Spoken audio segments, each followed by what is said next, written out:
ఈ ఉదయకాల సమయంలో కూడా కొంతమంది కోపంగా వచ్చారండి.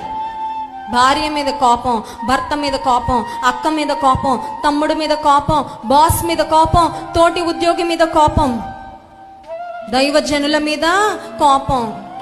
నువ్వు ఎవ్వరి మీద కోపంతో రగిలిపోతున్నా, కోపం నువ్వు కోపగించుకునే వారిని కాల్చక ముందు నిన్ను కాల్చేస్తుంది. అర్థం చేసుకో. కోపము నిన్ను దహించి వేస్తుంది. అర్థం చేసుకో. కోపంతో ఉండే వారికి లివర్ సమస్యలు వచ్చేస్తాయంటండి. బాడీలో లివర్ పాడైపోతాయి. ఆరోగ్య సమస్యలకు కారణమవుతుంది నీలో పెట్టుకుంటున్న కోపము. కోపం అనేది it's like a tree that's burning, that is set on fire. అగ్ని వస్తున్న ఒక చెట్టును ఊహించుకోండి. ఆ చెట్టు దగ్గరికి ఎవరైనా వస్తారా నీడ కోసం? కాలిపోతున్న ఒక చెట్టు దగ్గరికి నీడ కోసం ఎవరైనా వస్తారా? కాలిపోతున్న చెట్టు మీద గూళ్ళు కట్టుకోవడానికి పక్షులు వస్తాయా? అమ్మో, అందరు చూసి దూరంగా ఉండిపోతారు. నువ్వు కూడా కోపంతో మండిపోతున్నావంటే నీ దగ్గరికి ఎవరు రారేంటండి? మరి అలా ఉంది మరి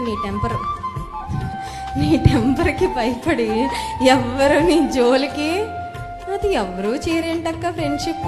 మరి ఫ్రెండ్లీగా ఉండు. మరి అలా సీరియస్ మొహం వేసుకొని మాడిపోయిన బల్బులా పెట్టుకుంటే నీతో ఎవరు చేస్తారు ఫ్రెండ్షిప్?